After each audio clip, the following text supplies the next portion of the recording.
Dzień dobry szanowni państwo, witajcie na kanale Ekwipunek Dźwigany Codziennie. To wasz ja, czyli Marek. Dzisiaj będzie nietypowo. Toż ja jestem na to za stary. A dobra, ciula.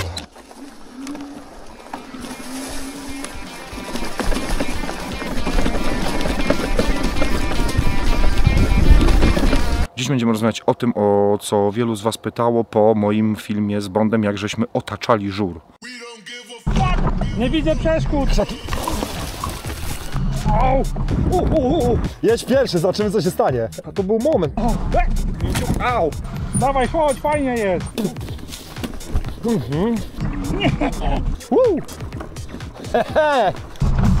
Nie hamuj, kurde! Ale była petarda zjazd. Będziemy gadać o e-bajku, o leśnym potworze. Uczciwie zrobiłem z nim ponad 500 km i pogadamy sobie trochę o e-bajkach, o grubych oponach, o legalności, o bezpieczeństwie, o wadach i zaletach, o chińskich rowerach elektrycznych. Chciałem też w tym filmie dołożyć te gadżety, które sobie kupiłem, bo niektóre są gówniane i po prostu nadawały się tylko do śmieci.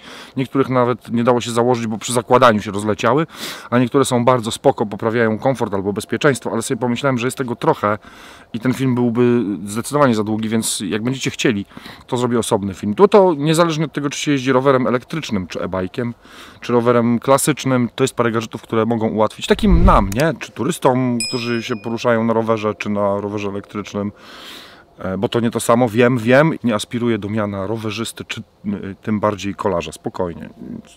Nie jeżdżę po ścieżkach rowerowych, bo to służy mi do poruszania się poza ścieżkami, nie? To jest mój pojazd off-roadowy i jest 14-latek wewnętrzny, po prostu potąd ma ubaw, ale zaraz o tym będziemy gadać, tylko muszę wymienić baterię.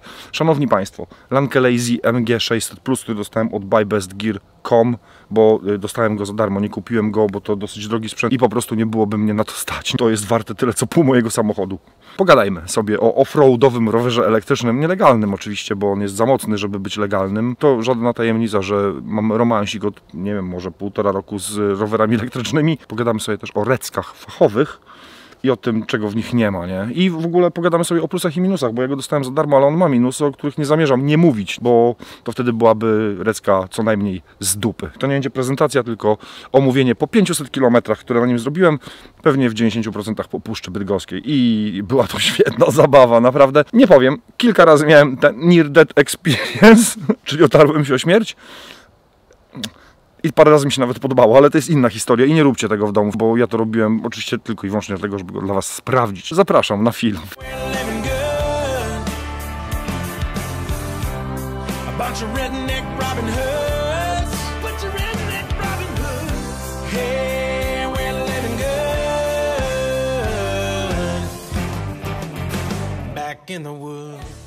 Pogadajmy o leśnym potworze, który was tak ostatnio zainteresował. Powiem wam oczywiście dane techniczne, no bo to ma być recenzja, więc dane techniczne suche też muszą być, natomiast większość będzie o odczuciach, o wrażeniach, o ergonomii, plusach, minusach, o tym, dlaczego ten rower na przykład na miasto jest totalnie bez sensu i dlaczego totalnie nie jest bez sensu, jest kwintesencją sensu. Będę mówił to ja, o swoich wrażeniach, o swoich odczuciach. Po 500 km z małym groszem. Nie będę mówił o wrażeniach z jazdy po ulicach i w ruchu miejskim, ponieważ ten rower jest nielegalny. Ani was do tego nie zachęcam, ani generalnie nie popieram. Może to być niebezpieczne dla użytkownika, dla innych użytkowników ruchu, dla innych rowerzystów, dla pieszych, szczególnie po odblokowaniu, bo on może zasuwać 5 dych na godzinę po odblokowaniu, jak się przyłożycie. To nie jest śmieszne, nie?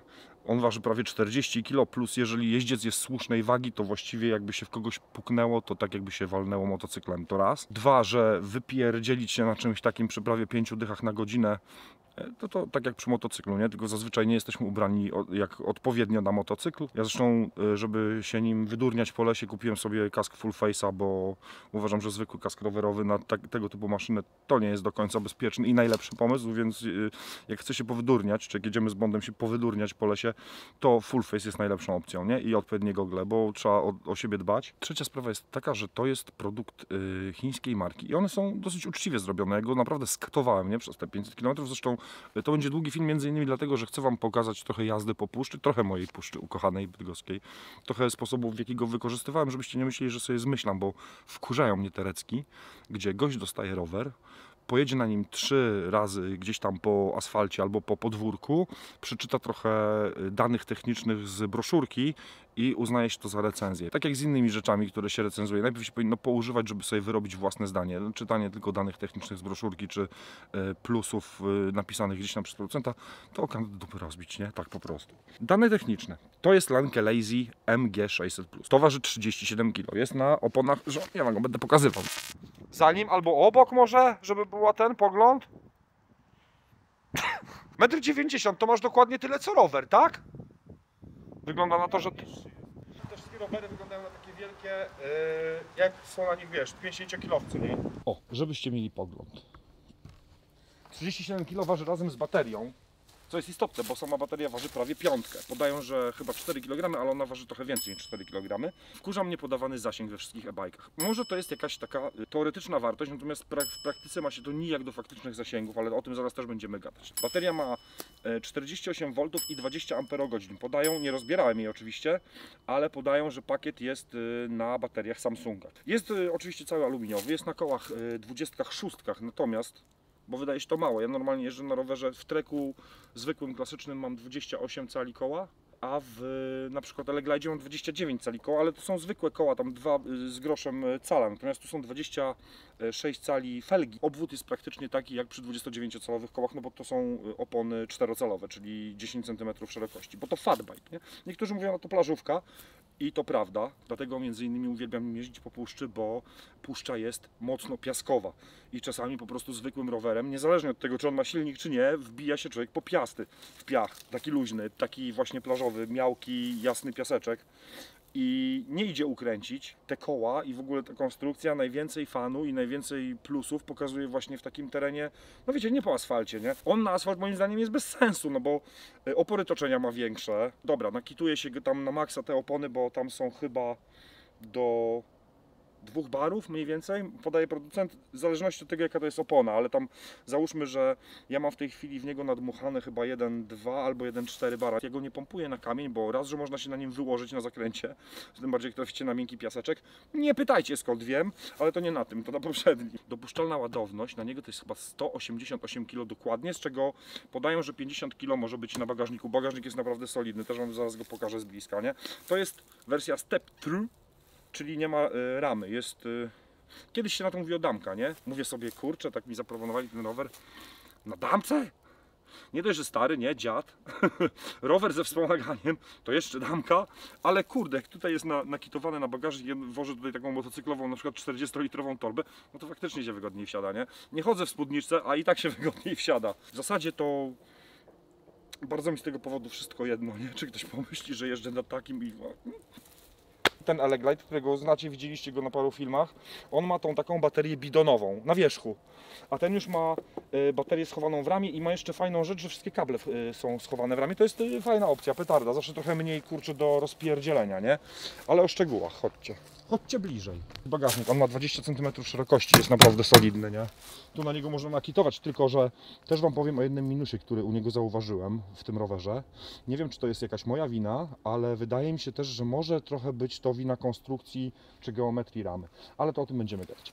Silnik jest normalnie w kole, w tylnej piaście. Jest zdecydowanie za mocny jak na przepisy, żeby poruszać się z nim po drogach publicznych, bo ma 1000 W mocy, a dopuszczalne jest 250 W. Hamulce już hydrauliczne, bo w poprzednim miałem na linkę, też zresztą wymieniłem na hydrauliczne, bo linka w tego typu rowerze, który można rozpędzić i on waży więcej niż zwykły rower i jeździec też waży więcej niż zwykły jeździec, to nie jest dobry pomysł, nie? Więc tutaj i te hamulce są przyzwoite. Tutaj, jak widzicie, jest coś, co ma imitować chyba silnik centralny. Tam jest w środku chyba ten sensor. O sensorze też zaraz pogadamy, jak ktoś się tym interesuje i jest zainteresowany różnicami.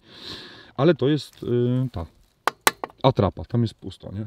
Nie wiem, po co ma to imitować silnik centralny. Chyba dla tych takich, co chcą wyglądać, że jeżdżą na czymś, nie wiem, lepszym, droższym niż faktycznie.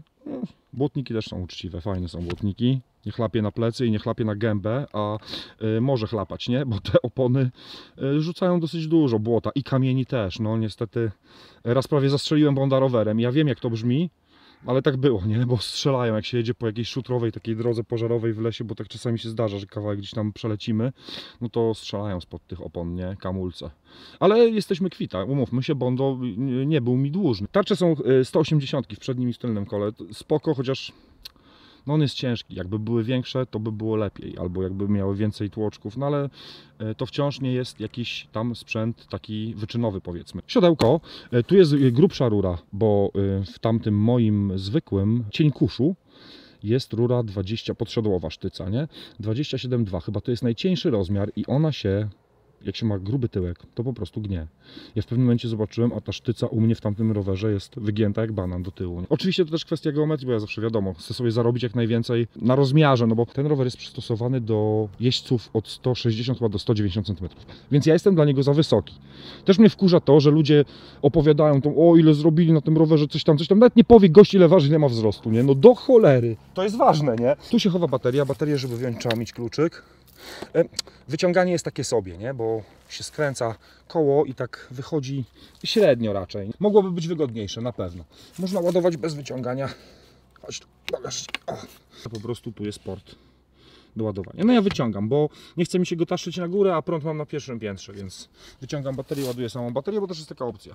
Siodełko jest wygodne, bo to jest siodełko takie, można powiedzieć, jak w rowerach miejskich, no na dużą dupę, nie? Chociaż siodełko akurat z wielkością tyłka nie ma wiele wspólnego, bo tak naprawdę ma z tymi kostkami, nie? W miednicy. 7 biegów, bo on z przodu nie ma przerzutki, ma jedną tylko tarczę, a z tyłu ma 7.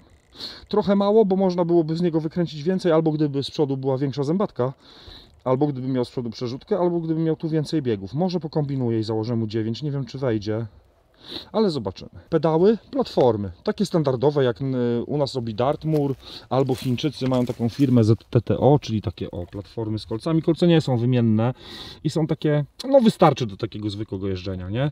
Po terenie, po mokrym czy coś, no jakby były trochę bardziej agresywne te kolce, to by było chyba trochę lepiej, ale nie jest źle. Też nie narzekałem, też nie myślałem o tym, żeby je od razu wymieniać, bo w tamtym wymieniłem, nie? Na ZTTO. Jestem mega zadowolony. Lampa z soczewką i to jest światło, powiedzmy sobie, przyzwoite, żeby jeździć powoli po szaremu. Jak chcecie sobie robić off-road, są krzaki, jest ciemno, jest las i są nierówne powierzchnie i bez dróg, to trochę mało, dlatego zresztą kupiłem to, ale to mówię, zrobię osobny film, bo i to jest gadżet mega, kosztował 100 na Ali, zamówiłem i to robi z nocy dzień, ale kiedyś jak jechałem, nagrałem sobie materiał chyba do shorta, żeby wam pokazać różnicę i mogę go, jak go odszukam, bo go mam gdzieś w archiwum, to go tutaj wkleję. Dobra, teraz szybki test. Lampa oryginałka, dosyć przyzwoicie jak na taką oryginałkę świeci, dobrze ustawiona. Czołówka na kasku, że za nisko świeci, żeby nie razić, a to jest tylko po bezdrożach. I teraz to jest ta, którą założyłem. W środkowym trybie. Ten jest punktowy, ale dalej. A to jest max. 3 godziny. Strobo jeszcze jest. To jest środkowy 5 godzin i to jest 10. No nieźle, nieźle. Ten wystarczy. Przedni amorek też olejowy, ma regulację taką, że możecie sobie ustawić, wiecie, twardość, miękkość lub blokadę, czyli zablokować go tak, żeby było tak jakby był sztywny na sztywnym zamieszczeniu bez amortyzatora. Tu jest jeszcze taki preload, czyli wstępne nabicie, nie? Jakby. Trochę czasami mam chyba wrażenie, że mam problem, żeby z tym trafić dobrze, bo albo kurczę jest trochę za miękko, albo mi wali. Jeszcze się uczę, no ale zrobiłem na nim dopiero 500 km, nie? Więc jeszcze go muszę trochę powyczuwać, żeby tak powiedzieć, że jestem z nim mega oswojony. Siodełko jest na quick release, a niektórzy to wymieniają, bo się wkurzają, że boją się na przykład, że ktoś im dmuchnie siodełko. No ja nie zostawiam go w takich miejscach, nie? Nie zostawiam gdzieś go tam pod sklepem czy coś, więc nie wymieniam, nie myślałem o tym szczerze powiedziawszy. Kłopot jest w tym, że żeby go przetransportować, ja go wrzucam do Zafiry, do bagażnika. I tutaj nie ma quick release'a, czyli tego szybko zamykacza przy przedniej piaście. Trzeba go rozkręcić, wyjąć piastę, bo tutaj to jest akurat przelotówka, więc wyciąga się tą śrubę, czy tuleje ze środka i demontuje się koło, nie? Ale spoko, ten amorek też jest uczciwy, też dobrze wybiera, też się koło klei, bo to nie wiem, też mi się wydaje, że ludzie myślą, że ten amortyzator to głównie ma sprawiać, że komfort jazdy jest większy, tak naprawdę to ma się koło nie odrywać od ziemi, nie? I powiem wam szczerze, że na kępach trawy czy na dziurach to jest ważniejsze, nie, niż komfort jazdy. Też nie pytajcie, skąd wiem. To oczywiście nie jest na wyposażeniu. To jest pałczyk od helikonowskiej apteczki bushcraftowej, który się świetnie sprawdza jako pałczyk na Red Bulla i powerbanka, nie? Na przykład, żeby sobie podpiąć telefon. Mostek regulowany. Można sobie wyregulować kąt. No i oczywiście wiadomo, wtedy kierownica jest wyżej, niżej, albo jest odsunięta od siodełka, albo trochę przysunięta. Kwestia, jak tam lubicie sobie jeździć, jak jest wygodnie, nie? Ja mam ją trochę za wysoko, potrzebuję ją przeregulować, żeby ona była trochę bardziej odsunięta od siodła i trochę niżej, bo on jest teraz dla mnie na takie wydurnianie się po lesie, trochę za bardzo taką pozycję ma wyprostowaną i miejską, nie? Ale to dlatego, że właśnie wymieniałem mostek. Dlaczego, to Wam zaraz o tym opowiem, ale to jest mostek drugi, który wysłał mi dystrybutor, czyli właśnie By Best Gear. Bo pierwszy miał wadę, która chciała mnie zabić. To był zamach na moje życie, tak mi się zaczyna wydawać, ale to też Wam powiem i mało tego, mam to nagrane, nie? Bo było to oczywiście w Puszczy Bydgoskiej. Na szczęście pod górkę, jak już zwalniałem, bo jakby się to wydarzyło 15 sekund wcześniej, to nie wiem, czy jeszcze byście mieli marka ZDC, nie? No, zdania są podzielone. Nie mogę powiedzieć za dużo, bo wiecie, nie wiadomo, kto ogląda. Może rodzina.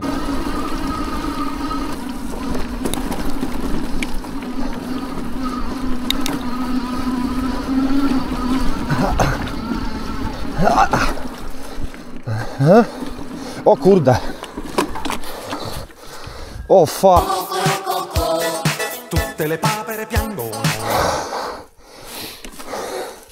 Nie było luzu do czasu, aż się pojawił. No, nieźle. Dobrze się nagrało, nie? Mam jest głośniczek, bo to o tym też Wam mówiłem, nie? Najbardziej, kurczę, cringe'owa rzecz do roweru, ale taki fajny jest.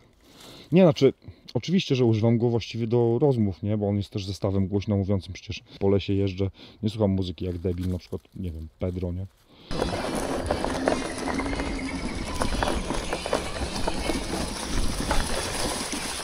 To też nie jest wyposażenie standardowe, bo lusterko sobie dołożyłem.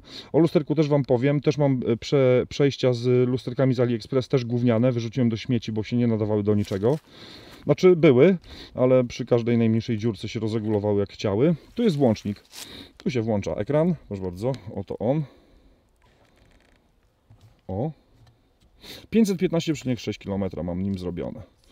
No tu pokazuje oczywiście prędkość, tu stan naładowania baterii, tutaj, bo ma 5 jakby wspomagań. Jest Eco, 2 normale i 2 sporty.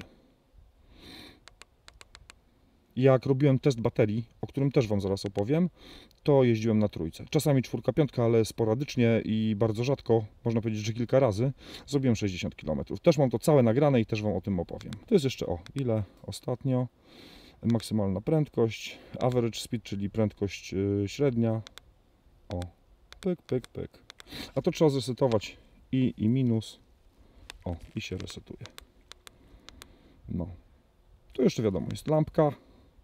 Jak się zapala oświetlenie, to się zapala i z przodu, ta. No naprawdę, tak do takiej zwykłej jazdy przyzwoicie. Świeci wystarczy, nie? Żeby się nie zabić, żeby być widocznym na drodze, natomiast no do offroadu nie wystarczy zdecydowanie, nie? Do offroadu jest ta. Tylko Wam pokażę, żeby się pochwalić. Nie? O. To jest najlepiej wydana stuwa ostatnimi czasy, naprawdę, jeżeli chodzi o BHP. Klamki spoko, takie dwupalcowe, trzypalcowe, ciężko powiedzieć, natomiast wystarczy jedno, bo naprawdę są przyzwoite hamulce. Kierownica wygięta, oczywiście z tych wkurzających, czyli w zasadzie trzeba od razu, jak chce się dodatkowe akcesoria wozić, typu, nie wiem, DJI-kę przykręcić, czy lampę, czy uchwyt na telefon, czy coś, to trzeba sobie założyć extension bar, ten, jak to się może nazwać po polsku? Przedłużacz kierownicy, nie? Czy rozszerzenie kierownicy, które jest proste, bo przecież tutaj nie ma prawie nigdzie tutaj nie ma prostego miejsca, nie? Ona jest tam wydziwiana, grubsza, cieńsza. Pewnie ma to jakiś wpływ na sztywność czy wytrzymałość. Przerzutki z tyłu ma Altusy, taki podstawowy model, nie? Shimano. Działają bez zarzutu, jak przyjechał, działały bez zarzutu, po 500 km się nie rozregulowały, nic się z nimi nie stało. Oto one. Siodło jest mega wygodne, kurde, naprawdę jest spoko to siodełko, nie? Jest takie, pewnie akurat no, dopasowało się do mojego tyłka. To zazwyczaj są chyba siodła te wygodne, nie? Nie są takie jak w górskich czy w szosówkach, że są wąskie. No ale w górskich, dobra, w górskich siodełko jest do ozdoby, a nie do siedzenia, nie? Nie oszukujmy się. Tam się nie siedzi zazwyczaj na siodełku. Na tym też, no, staram się mało siedzieć, bo no, jak jeżdżę po wertepach, to To nie dlatego, że je oszczędzam, nie? Tylko oszczędzam, wiecie, przyrząd, który na nim spoczywa. Ważna rzecz. Szczególnie w dzisiejszych czasach. Siedzący tryb życia, rozumiecie? Jest w 2 wersjach kolorystycznych. Ja poprosiłem, bo pytali mnie jaki chcę i poprosiłem o ten szary. Jest jeszcze pomarańczowy. Ma pomarańczowe felgi i ma więcej pomarańczowego na ramię, a troszkę jakieś tam dodatki szare, nie? A pomyślałem sobie, a już jak damka, to niech chociaż kolor jest męski, nie? O, jeszcze co mi się mega podoba, to mi się mega podoba. Niezależnie od tego, czy używacie przedniego czy tylnego hamulca, to po prostu zapala się dodatkowe światło z tyłu, nie? Czyli jak w samochodzie, normalnie, tak jak powinno być. Ja nie wiem, czy kurczę, to nie powinno być w każdym rowerze, ale jak będę wam pokazywał gadżety z AliExpressa, które... No dobra, jestem trochę zakupoholikiem ostatnio na Ali, mam trochę gadżetów, niestety trochę wydałem pieniędzy i wyrzuciłem w błoto, ale między innymi kupiłem lampkę do roweru tylną, która jednocześnie ma sensor i też właśnie powoduje, że się włącza lampka i albo się zapala, albo mruga, jak się hamuje. I to jest, kurczę, petarda opcja. Wydałem na to chyba 48 zł. Tam jest też alarm, nie? Ale to inna historia, to wam pokażę przy okazji. Dobra, pogadajmy o faktycznym jeżdżeniu tym rowerem. Przepraszam, rowerem elektrycznym. Dlaczego uważam, że ten rower jest bez sensu na przykład do jazdy po mieście? Bo ma grube opony. Jak się nakituje na maksa, to są jak kamień. Mają wąską wtedy powierzchnię styku z asfaltem. I tak huczą. Opory toczenia i tak mają, jakie mają. Próbowałem nim jechać na 0,8 bara. Jak ktoś mówi, że na e-bike'u nie można zrobić dobrego treningu, to polecam sprawdzić, bo prawdopodobnie nie próbował, nie? Znaczy jestem prawie pewny, że nie próbował. Albo z premedytacją mówi inaczej niż faktyczne ma odczucia. Nie chcę wkładać znowu kija w mrowisko i wywoływać wojny między rowerzystami klasycznymi a użytkownikami rowerów elektrycznych. Nie chcę wywołać wojny drugiej. Jeżdżąc po terenie można się tym zmęczyć, zresztą jest opcja dopasowania sobie wspomagania i tak dalej. Można je też wyłączyć i używać go jako zwykłego roweru. Ale wtedy jest ciężko, nie? Bo on jest ciężki i ma grube opony. Nie jest specjalnie dobrym wyborem na teren zabudowany. Pomijam legalność, bo oczywiście jest nielegalny, nie? Można za niego dostać mandat, a najważniejsze, o czym chyba też rzadko się mówi, najważniejsze jest to, że jeżdżąc nielegalnym rowerem z nielegalnym wspomaganiem, za mocnym i rozblokowanym, mając jakikolwiek wypadek, nawet nie z własnej winy, ale jeżeli ktoś w was huknie samochodem, to każdy ubezpieczyciel, podejrzewam, wymiksuje się tym, że poruszaliście się pojazdem, który nie miał homologacji, nie miał odpowiedniego wyposażenia. Ubezpieczenie, szpital, coś tam może być kłopot z tym, tak myślę. Poza tym co? On jest taki podsterowny, nie? Jeżdżąc, mój trek zwykły waży tam chyba 9 kg. Ten rodzaj roweru nazywa się chyba Fit. No dziarski jest, nie? Ma odpowiednią ramę, bo ja mówię, do tego jestem za wysoki. Zresztą do większości tych e-bike'ów one są wycyrklowane, powiedzmy tam do 195 cm. Ja mam 2,5 wzrostu i ważę jakieś 125 kg w tej chwili, nie? I pod tym kątem wam mówię na przykład o zasięgu, o którym za chwilkę. Nie jest to najlepszy wybór do jazdy po mieście, chyba że, nie wiem, na lato promenada, trochę plaża, coś, to tak. Ale po terenie, no petarda, jest to zabawa taka, bo trzeba to traktować chyba w kategoriach zabawki. Bo jeżeli mówimy o środku transportu, to są bardziej rozsądne, nie? Rower na zwykłych kołach, powiedzmy tam 2,1, 2,2, 2,4 cala, nawet 48V, bo są też 36, tamte moje są 36V, więc są trochę słabsze, ale są legalne, można nim jeździć po ścieżkach rowerowych, oczywiście rozsądnie, bo no ale to nieważne czym się jeździ, nawet jak się chodzi pieszo, to powinno się to robić rozsądnie, nie? Nie gadajmy o tym, bo to jest głupie o tym gadać, to są sprawy oczywiste. Albo ktoś to wie i ma to we krwi, że trzeba się poruszać po przestrzeniach, gdzie są inni użytkownicy rozsądnie, albo nie, nie? I film na YouTubie prawdopodobnie tego nie zmieni. Natomiast po terenie jest to dobra zabawa, nie? Jest to naprawdę dobra zabawa. Zapierdzielanie 4 dychy po lesie, gdzieś tam po ścieżkach leśnych albo poza ścieżkami leśnymi, to jest naprawdę w ogóle szybko. To jest dużo szybciej niż jadąc samochodem 40 na godzinę, to też trzeba mieć świadomość. I trzeba do tego podejść rozsądnie, bo może sobie zrobić krzywdę, szczególnie na początku. Do niego się trzeba przyzwyczaić. Do jazdy w ogóle na tego typu kołach i ze wspomaganiem mocnym też trzeba się przyzwyczaić. Nie ma co robić tego na wariata, bo sobie można zrobić kuku. Ale jak się to opanuje i się jest w miarę rozsądnym, to można się dobrze pobawić. Minusy? Ten mostek. Przyjechał do mnie, złożyliśmy go z bondem w kanciapie. Przyjeżdża rozłożony, trzeba przykręcić przednie koło, złożyć kierownicę, siodełko, taki właściwie jest 3/4 powiedzmy złożony, żadnych kłopotów, nie? Ze złożeniem. Jak ktoś używa śrubokręta, szczypiec, klucz płaskich czy nasadowych, grzechotki, to sobie to zrobi, nie wiem, w pół godzinki, 45 minut, bez żadnego problemu, to raz. Mostki regulowane, one, wydaje mi się, że gdzieś znalazłem, nie na stronie producenta, czy na forum, czy na grupie użytkowników, ale gdzieś znalazłem, że te regulowane mostki, one są, pracują na takiej zasadzie, że z jednej strony jest taki stożek, z drugiej strony się go skręca, ten stożek się dociska. I gdzieś jak jest za długa śruba, to ją się dociąga na maksa, ale jeszcze nie na tyle, żeby ten stożek faktycznie się zablokował i dlatego ma luzy. I ten miał luzy, skończyło się to tak, że jeżdżąc po puszczy złożyła mi się kierownica. Jedna rzecz, która mnie zaskoczyła, na szczęście zaskoczyła mnie, bo sprawdziłem, a nie zaskoczyła mnie w trasie albo w terenie, gdzie się wygłupialiśmy z bondem na przykład i robiliśmy wiraże, wiecie, nie jak kiedyś, ale nie wkładaliśmy już opakowania po tabletkach w szprychę, żeby pstrykało, nie? Jak kiedyś. Gimby nie znają. Do niego też jest chyba dodawana para uchwytów z manetką, z przepustnicą, natomiast nie jest założona. No bo też w Europie jest nielegalna, nie? W ogóle my w Europie oczywiście jako wolny, cywilizowany świat mamy bardzo dużo zakazów w porównaniu na przykład z innymi częściami świata odnośnie rowerów elektrycznych, nie? A to jest inna historia. Ale hamulce były odwrotnie. Lewy był tylny, a prawy był przedni, no. Więc wiecie jak się robi wiraż, nie? Wchodzi się w wiraż i wciska się na maksa tylny hamulec, żeby koło poleciało, nie? Bokiem. No. Ale jak się to zrobi i się zablokuje przedni hamulec, to nie to koło leci bokiem. Na szczęście się zorientowałem, więc hamulce przełączyłem w sensie, że jest normalnie, czyli nie tak jak w Anglii, tylko po ludzku, nie? Że prawy jest tylny, a lewy jest przedni. No ja z nim ważę, załóżmy tam niecałe 170 kg, jeżeli jadę bez sprzętu. Zazwyczaj mam sprzęt, plecak, picie, sprzęt foto, narzędzia podstawowe, nie? Komplet kluczy. No więc ponad 170 kg ważymy i te hamulce są w stanie mnie dosyć godnie zatrzymać, nie? Nawet z górki, nawet jak jestem rozpędzony, więc spoko. Tutaj jest jeszcze kwestia ceny. Buy Best Gear też mi napisał, że będzie kod dla Was, jakby ktoś był zainteresowany. Ten kod Wam się gdzieś tu pojawi, jeżeli jest, bo jeszcze go nie dostałem. Z plusów, no fan, nie? Fan, moc. Nieprawda, że on jeździ sam. Nieprawda bardzo. Trzeba się zmęczyć, można się zmęczyć i jak się jeździ po terenie i się da mu popalić, to samemu też się dostanie popalić. Jak ktoś mówi inaczej, to albo nie spróbował, albo tak mówi, bo nie wiem, bo używa klasycznego roweru i to jest jego taki podstawowy element osobowości, nie? Poczucia własnej wartości, że to jest oszustwo, a tamto nie? To jest co innego, to nie jest zwykły rower, nie można tego porównywać z rowerem klasycznym. Widzę kupę ludzi, którzy piszą, że na przykład zapierdzielają po górach i zasuwają ile wlezie, a na przykład już jak są spompowani, to żeby wrócić do domu włączają sobie wspomaganie i nie, więc to nie tak, że trzeba cały czas jeździć na maksa, nie, tutaj naprawdę jest opcja regulacji spora. Ja nim na maksa jechałem 53 na godzinę, ale to już się trzeba zmęczyć to raz, trzeba się wysilić i do tego jest jeszcze problem biegów, bo on ma 7 biegów i wtedy to już, wiecie, pedałujecie jak chomik, nie? W tym kółku takim. Nie ma już możliwości przyłożenia, bo po prostu nogi fizycznie nie dają rady szybciej się kręcić. Nie wiem jak to wyjaśnić, wiecie o co mi chodzi, nie? Po prostu już się kończą się nogi po prostu.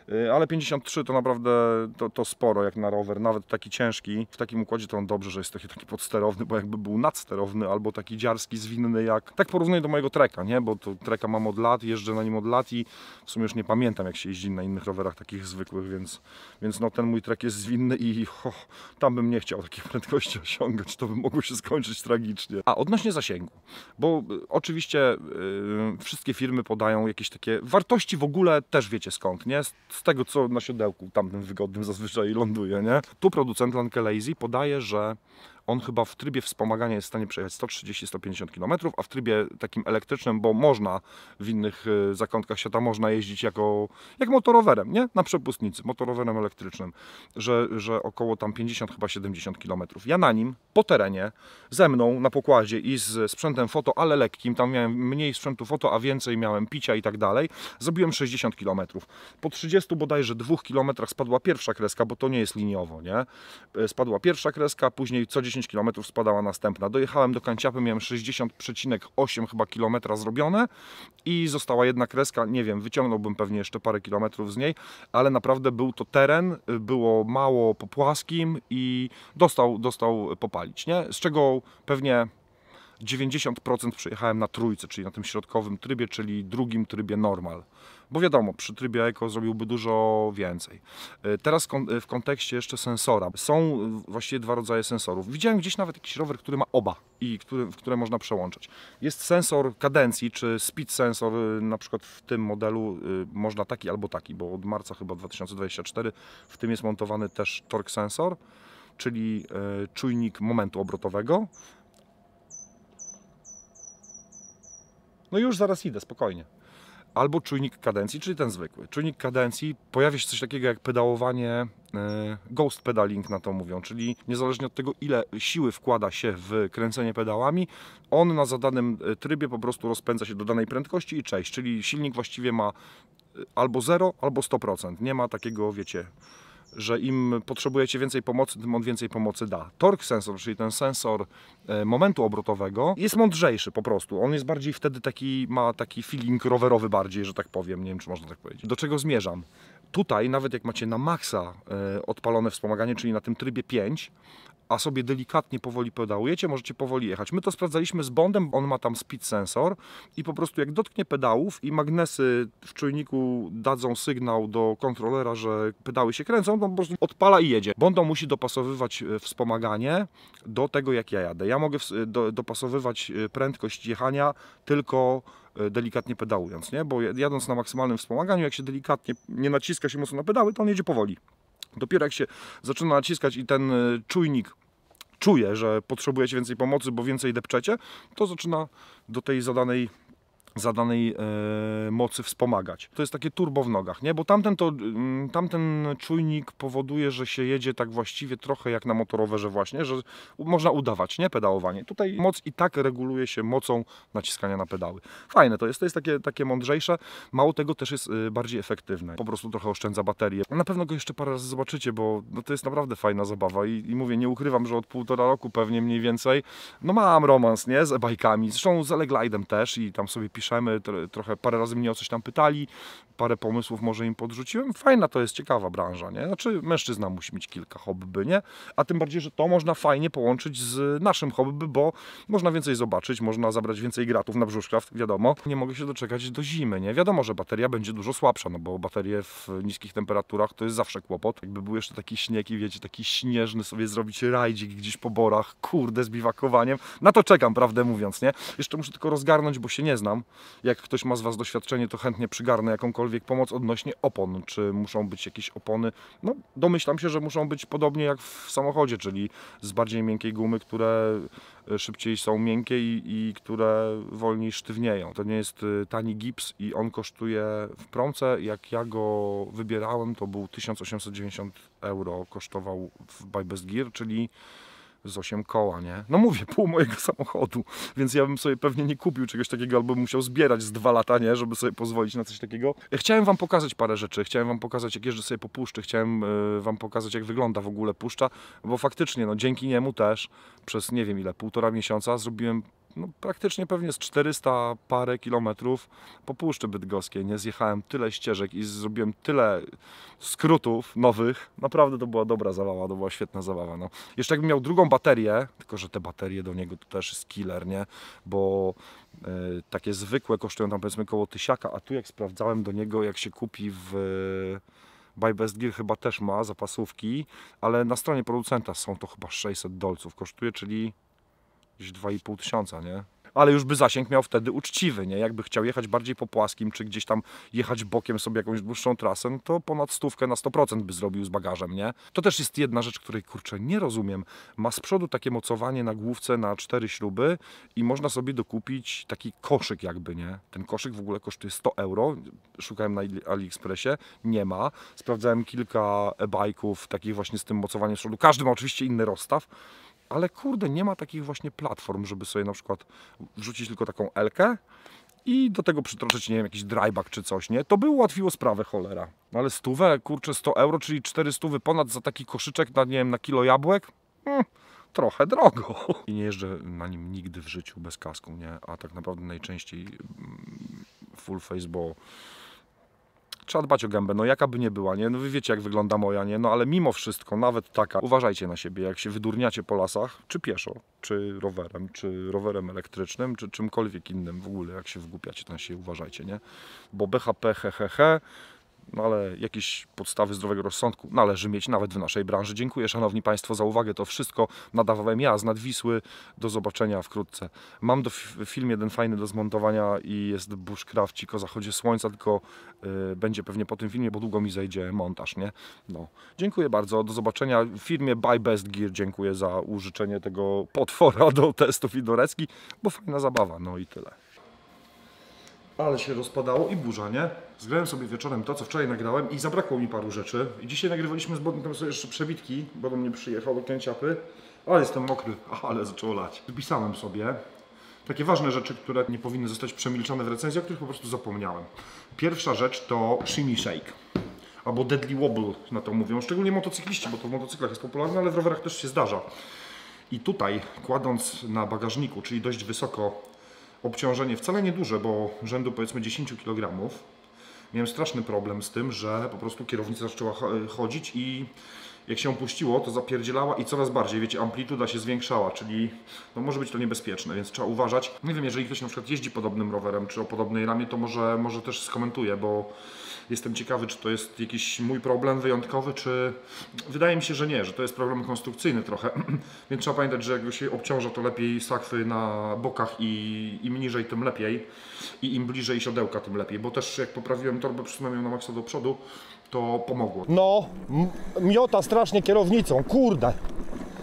Miałem Wam też powiedzieć coś, co jest bardzo ważne, szczególnie dla ludzi, którzy cenią sobie obsługę posprzedażową i serwis i tak dalej, bo to jest firma chińska. Po pierwsze trzeba go sobie zmontować samemu, on jest wstępnie zmontowany i zmontowanie to nie jest żaden problem, nie? I jego się montuje łatwiej niż meble z Ikei. W każdym razie, jeżeli coś będzie z nim nie tak w okresie gwarancji, on ma bodajże rok gwarancji, to prawdopodobnie skończy się na tym, że producent będzie chciał Wam wysłać część, którą należy wymienić we własnym zakresie, albo jeżeli nie czujecie się na siłach, to trzeba znaleźć serwis, poprosić ich o wycenę, co tam się zepsuło i ile będzie kosztować naprawa, i wtedy producent prosi, żebyście go tam zawieźli, dostarcza części, Wy pokrywacie koszt naprawy, a oni zwracają koszty tej naprawy Wam, ale nie wiem jak to działa, nie wiem czy to działa przyzwoicie czy nieprzyzwoicie, nie wiem czy ten zwrot jest od razu, czy w razie czego. Może być to trochę czasochłonne, szczególnie jeżeli ktoś na przykład będzie chciał to traktować jako środek transportu taki na co dzień, nie?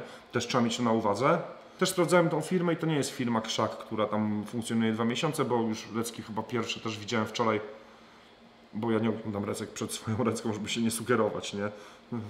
Widziałem chyba z 2021 roku, więc oni istnieją na rynku. Zresztą jak się popatrzy na te części składowe, typu na przykład rama, to jest tych firm chińskich, ja bym był w stanie wymienić na pewno kilka, pewnie kilkanaście, i te komponenty typu właśnie ramy, kształt ramy i tak dalej, siodełka, te wszystkie takie główne powiedzmy podzespoły, one są podobne, nie wiem czy nie identyczne, więc może jest tak, że one są po prostu trochę takimi składakami, nie? Po prostu pod różnymi brandami. Ja nie wiem czy Wam powiedziałem, mówiąc o silniku, że to jest Bafang, czyli taka chyba chińska marka, ale ona jest dosyć też popularna i dosyć chyba ceniona, jeżeli chodzi o te podzespoły do rowerów elektrycznych, to raz, i ma on 70 Nm. Pisze producent, że może pokonywać chyba sam, bez wspomagania, wzgórki do 35 stopni kąt nachylenia. Może jak jest ten jeździec 50-kilowy, to może. Ja mogę się wypowiadać z pozycji jeźdźca 125-kilowego, nie ma mowy. No oczywiście on przyjeżdża, to też jest zablokowany do 25 km/h. To też się zastanawiam, bo najczęściej gdzieś tam spotykając się z tematyką rowerów elektrycznych się mówi, że on nie może jechać, nie możecie na nim jechać szybciej niż 25 na godzinę. Przecież zwykłym rowerem też można jechać szybciej niż 25 na godzinę. To jest kwestia prądu w nogach jeźdźca, nie? I rowerem elektrycznym też można jechać szybciej niż 25 km na godzinę, tyle że on od 25 km na godzinę ma się stać zwykłym rowerem, czyli ma odciąć wspomaganie elektryczne, nie? Ale tak się utarło się, że nie można jechać szybciej niż 25 na godzinę, co jest chyba bzdurą, nie? Oczywiście też jest kwestia zdrowego rozsądku, bo przepisy przepisami, nie? Możemy sobie gadać o legalności, o przepisach, o prędkościach i tak dalej, no ale zdrowego rozsądku nic nie zastąpi, nie? Są przepisy mądre i głupie, tak jak ludzie, nie? Jak człowiek jest, no widuje się czasami, nie? Ja mieszkam w Toruniu, mieście niecałe 200 000 mieszkańców, no i widzę chłopaczków na przykład na hulajnogach czy coś, no niektórzy zapierdzielają tak, że no nie jest to 25 na godzinę, nie? Jakby przypakował w kogokolwiek, nie? Już nie mówię tam o babci, które, jak wiadomo, babcie są trochę bardziej kruche, czy, no ale każdego, nie? Małolata, dorosłego, zdrowego chłopa, to też zdmuchnie, nie? Nawet jak waży 50 kg i zapierdziela tam te 4 dychy, nie? Po chodniku czy po ścieżce dla rowerów, to narobi szkód sobie, komuś i tak dalej, nie? I tutaj przepisy nie mają nic do rzeczy, nie? Też na przykład nie rozumiem zupełnie przepisów, który powoduje, że przy hulajnodze można mieć manetkę gazu i spoko, a przy rowerze elektrycznym absolutnie nie można jej mieć, bo wtedy idziecie do więzienia, nie? Na szczęście nie jestem prawnikiem, jestem tylko zwykłym, głupim markiem ZDC i nie muszę rozumieć takich rzeczy. Pewnie jest jakiś ukryty sens w tym, którego ja nie widzę, nie? Też dopuszczam, oczywiście, że dopuszczam. Dziękuję bardzo za uwagę jeszcze raz. Wracajcie do filmu.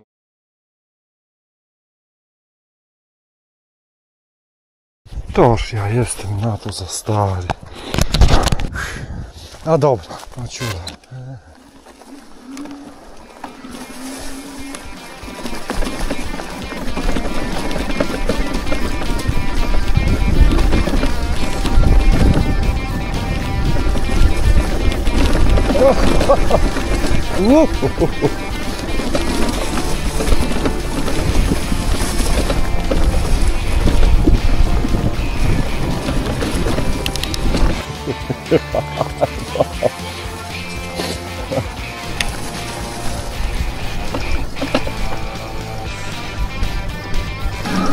Continue 600 meters. Dobra.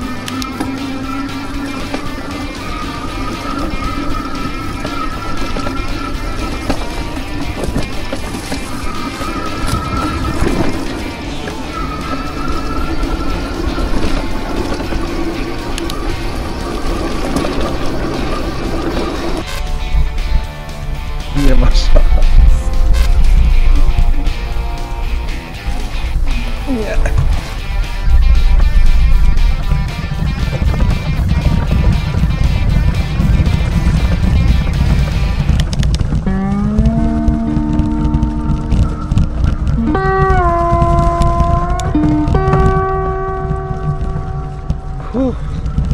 How sweet the sound.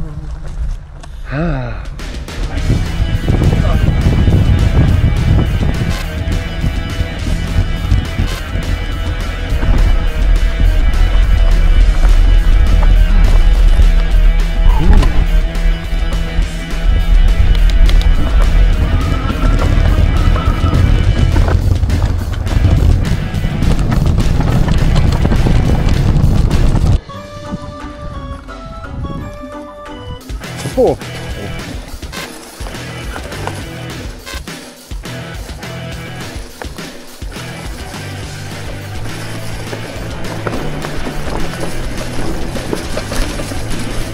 O, piasek.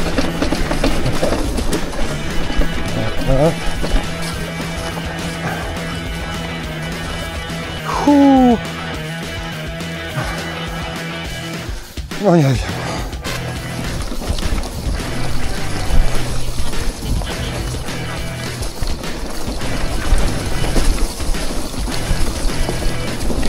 Aha. Taki.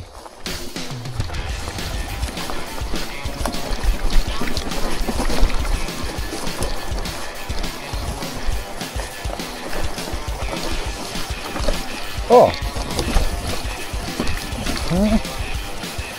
Idzie.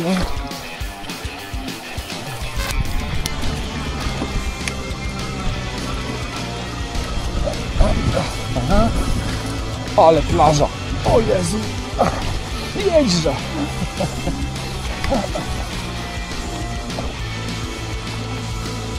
Aha. O.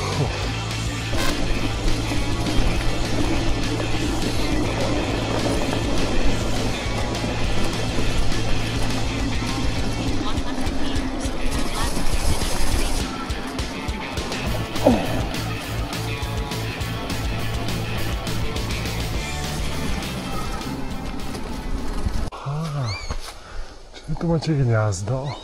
Spadamy, nie będziemy przeszkadzać, nie?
Uważaj na korzenie.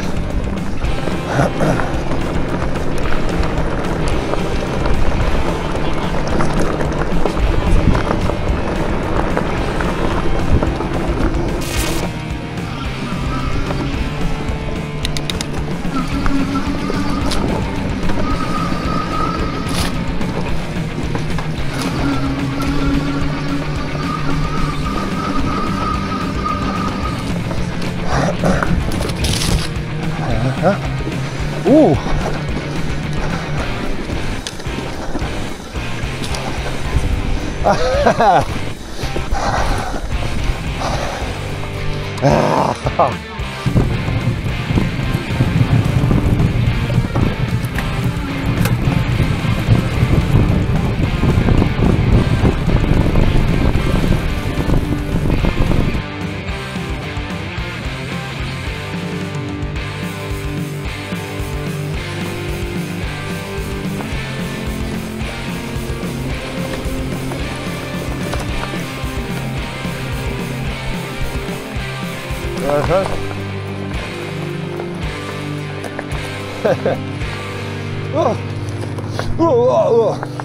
Au, to głód jakiś, kuźwa.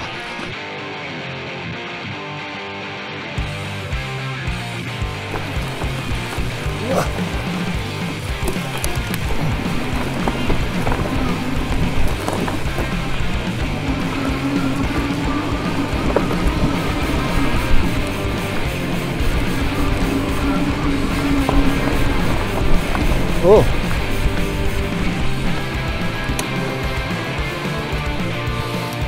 O!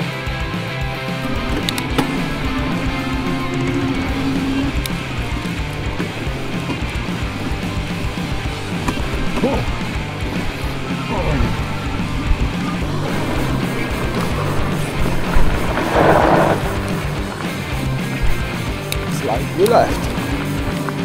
To? Tak.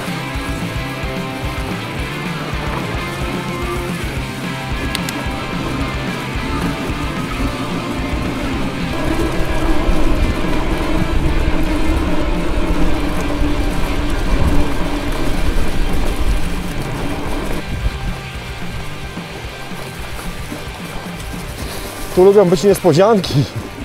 O, właśnie takie. A to myśmy tu kiedyś z Bondem drawowali pod górkę.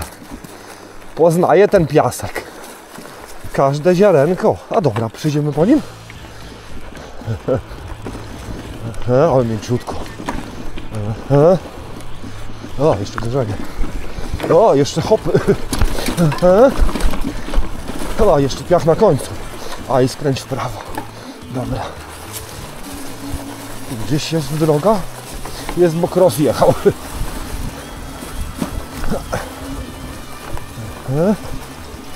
No, taka z tych mniej uczęszczanych. No, wjeżdżamy w ten pagórkowaty odcinek. W ten pagórkowaty obszar puszczy wjeżdżamy. A są tu pagórki.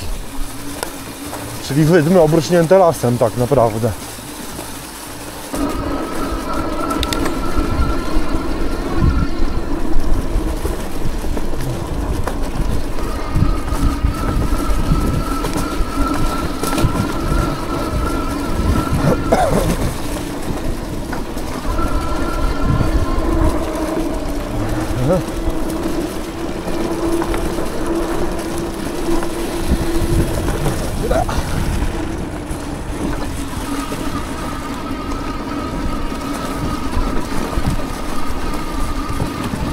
Tego nie zauważyłem. O! No, to jest minus tej pory roku. Muszę się obrać i zobaczyć, czy mam pasażerów na gapę. Wiecie, każdy gram jest ważny. Ale jeszcze żaden w gębie nie wylądował, tej tak cud. No wiem. Jedźmy, pierwsza dyszka pękła. Chcę zobaczyć faktycznie realny zasięg w takim stylu, w jakim będę używał, nie, tego roweru, nie tam posadzić 50-kilowego chłopaka, żeby jeździł po płaskim asfalcie, napakować mu tam w te kichy tyle, żeby w czterocalowej oponie miał styk z ziemią, kurczak w kolażówce, bo to bez sensu. Gdzie tu realne, nie? Parametry. A, bo dobra, bo tu jest ostoja. Okej, to my w prawo.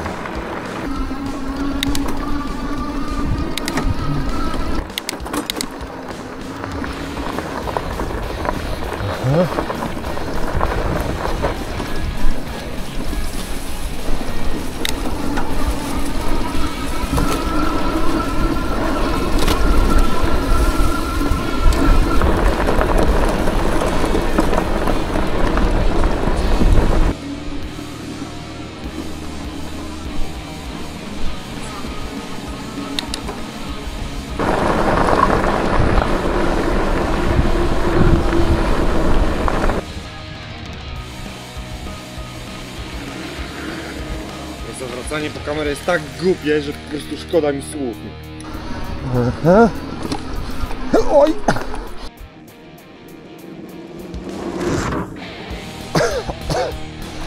Dobre hamowanie. Ale hamulce dobre, to prawda.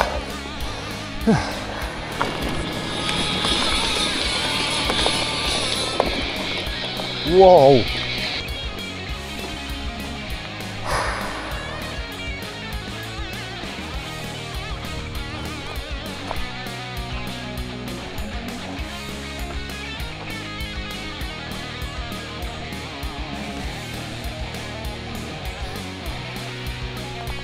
No tak, mniej uczęszczana. Ale damy radę. O! Dobra. Nieco wolniej. Solecka, Dolina Wisły. O, coś dużego wystartowało, nie wiem czy nie bielik. Aha. No tak. Tam jest. Pewnie już to widać. Ale wystartował mi tu, kurde, z tego drzewa, nie? Z tego drzewa. Zrobię zdjęcie z geo.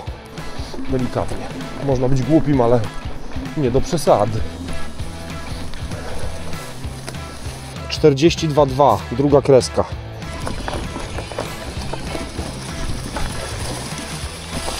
Au! Nie chciałbym tu się spieprzyć z tej skarpy. Ło, pieniek. Ja miałem tu być? Aha. O. Au, to Bóg jakiś, kuźwa.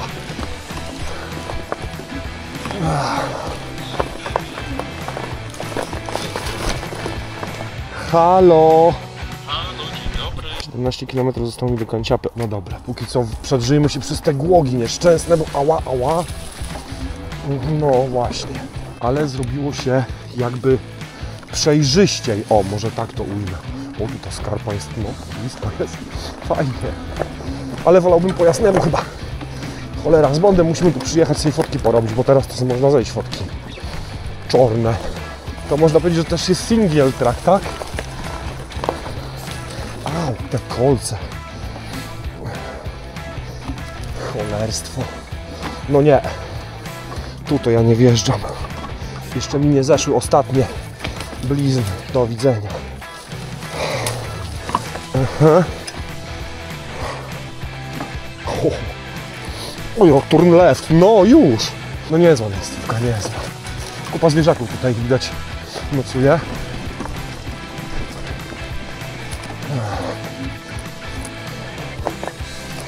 No marzy mi się jakaś droga bez tych kolców tu. Au.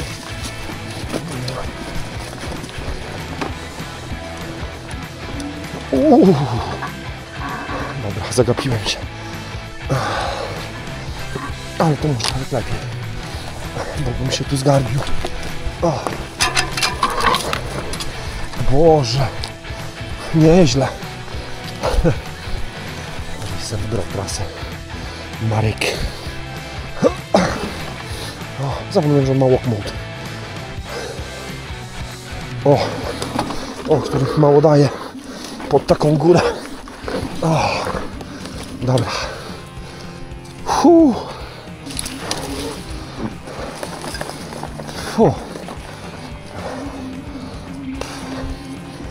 O, droga. Moja droga. No niezłe wyzwanie, niezły challenge na nockę. Dojechałem do drogi. Założyłem się czołówkę, żeby się móc rozglądać, bo tu z każdej strony atak, z góry też. To faktycznie nie jest spacer po parku, tylko czerwony szlak dla zawodowców, nie? Ta Solecka Dolina Wisły. Polecam, ale raczej po jasnemu. I może pieszo. Jedźmy. Mam nadzieję, że ta droga będzie, już będzie. Byłoby super. Aha. Dawaj tu mi maksa. O.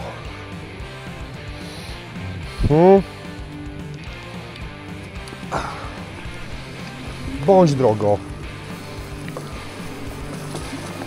Dobre światło. To podstawa naprawdę takich głupot.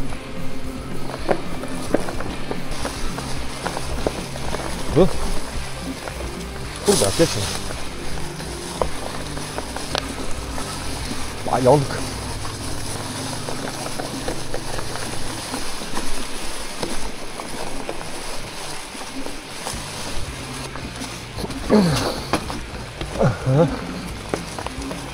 Znowu łuk, no super. Dawno nie było.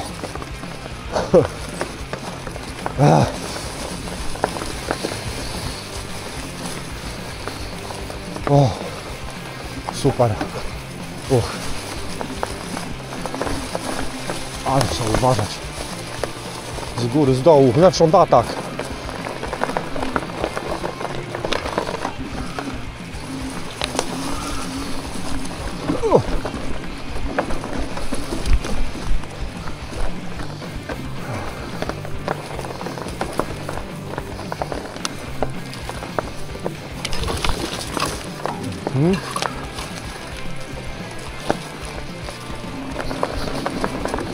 A łuk.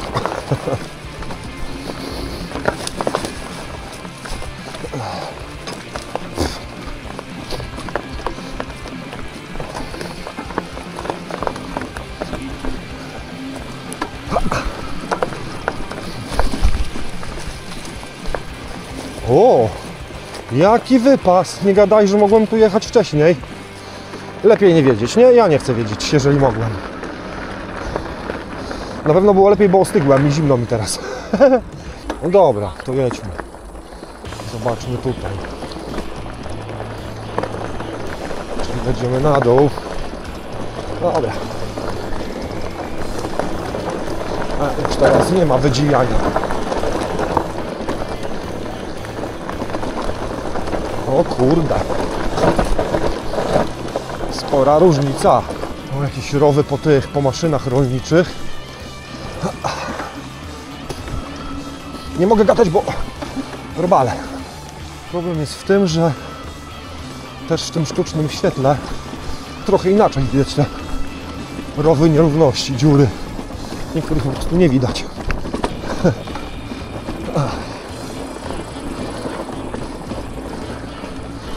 Ile tam ma? O, 400 pękły. A jak łapy bolą takiej jazdy, nie?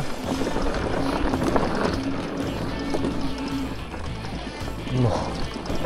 Się inaczej fajerę trzyma.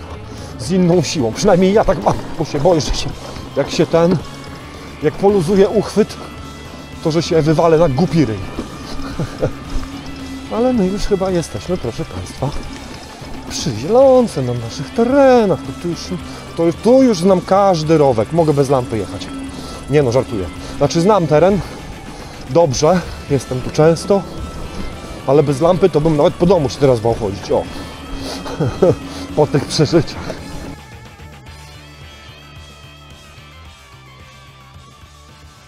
Dojechałem do Kanciapy, jest 22:31, zrobiłem 60,2 km, nie, 60,1 pokazuje ekranik i właśnie przed chwilką wskoczyła ostatnia kreska. Jestem pod wrażeniem tego, jak dobrze utrzymywał moc, nie? Bo zazwyczaj w tych bateriach jest tak, że jak on już nie daje rady dać pełnego wsparcia, to mocno obniża. Ja miałem uczucie, że pod górki, takie ostrzejsze, to zdecydowanie było czuć, że daje mniejszego maksa, nie? No, na trójce. Więcej nie próbowałem już. No teraz zostaje jeszcze jedna kreska. Pewnie jest, nie wiem, zależy po jakim terenie, wiadomo, nie? No ale tam parę kilometrów jeszcze bym zrobił. Myślę, że z moją wagą, z plecakiem, z piciem było z 12 kg pewnie, bo sprzęt foto coś tam. Narzędzia, części. No tu jeszcze, no, 4 kg było samego picia, nie? Bo muszynianka 1,5, nalgenka 1,5 i jeszcze był osik tam, czy farmów, czy coś. Red Bull jeszcze był na kierownicy, nie? Także tak to wygląda, proszę Państwa. Ale łatwo nie miał, nie? Po asfalcie to by zrobił 100, nie? Pewnie. Kurde, no jeszcze będę musiał przetestować, ale to już po redce. Na spokojnie, kiedyś się może bujniemy z Bondem, albo jakoś tak. No coś się wymyśli. W każdym razie, no wow, ale 20 Ah, nie? No, musi być jakieś takie w miarę uczciwe. Ta bateria musi być w miarę uczciwa, ale jakby chciał kupić drugą, to cena. Puh, będzie w filmie. Dobranoc.